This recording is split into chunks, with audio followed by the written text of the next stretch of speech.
I was going to ask why electronics, but obviously you explained that this is sort of a natural progression or transition from your skill set, your training. No, it's not. Please honestly, tell us. Yeah, honestly, not. Like I did not see myself being an electrician. Mm-hmm. You know, I would play around with stuff. I was very handy, Mm-hmm. but morely into like the army kind of stuff. Like I saw myself being in the police The force military or the military because really? I love to fight. I'm tough. You know what I mean. I don't see see myself messing around with any wires. But my dad forced me into this thing. He tried to put me into this training school, but I looked at training school as prison for me. I see. Me wearing orange coverall. This place is all the way out in Bordeaux, and I have to stay away. I'm like, this guy trying to put me in prison. I don't want to do this stuff. So some of the guys will tell you in electrical, I probably was like, I don't know, tortillas in the class. You know what I mean? Because this is not something that I love, but I learned to do. Yeah, so I grew to love it. And, every day we work at it, and I realized, hey man, I could do something with this. I see. Yeah. So tell me a little bit about how the transition went once you migrated to Canada. How did that go in terms of transitioning that skill set?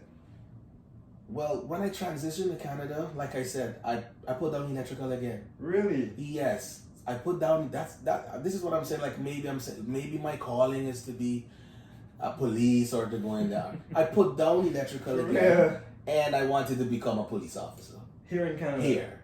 So I'm talking with my wife and I'm telling her, you know what, maybe I'm gonna do this. And I went to the police foundations. I did the course, I got my bag, I got my clothing and everything, and I had to do this course of being a security guard first. That didn't sit well with me. I'm Guyanese. I you know what I mean? I didn't come over here to be no security guard. If I gotta do this, I'm going back home. I see. But watching my wife working and she was the only one paying the bills and holding down the fort. I see. I felt helpless. I see.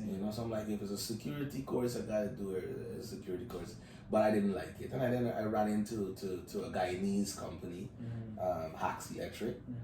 Shout out to Hacks. I see. So it was a Guyanese, the first shout out to Gaz. Yes. Really?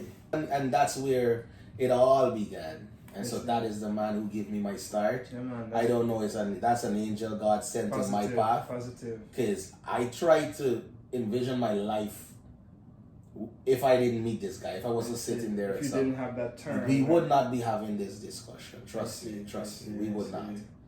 I see. So, and moving from getting that break, you worked with him, I imagine you learned a little bit of how things are done. I learned a lot. I even patterned some of my business strategies off of Naz. I see. He was rough around the edges, but he had a very kind heart. I see. How long did you spend there with him? Oh, was it maybe 2 years, maybe? I see. Yeah, I think probably 2 years. Yeah. So when was Ever Ready Electrical Limited started? In 2012. 2012. So not long after I left Naz.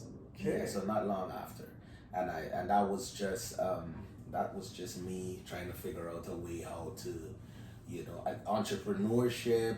Yes. Wasn't on my table at the time. That was my agenda. But I get, because working for Naz and running these projects and doing them by myself and emulating what he's doing. Yes.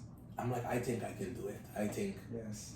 And I didn't get you need a license, the master license to run a business. That's the master electrician license. That's right. And I set up this thing without the license, but I was in the process. I see. I was going to school, George Brown College, and I was working on in Canada. Yes, wonderful. And I was working on getting this license at a set time. So it was just sole proprietorship. It was just a sole proprietorship at the time. Congratulations, man. Thank you. And it was just like a little hustle. Back home, we'd be like, we're going to hustle for a little extra money. But you took the risk. I did. And you stepped out on faith. I did, yes.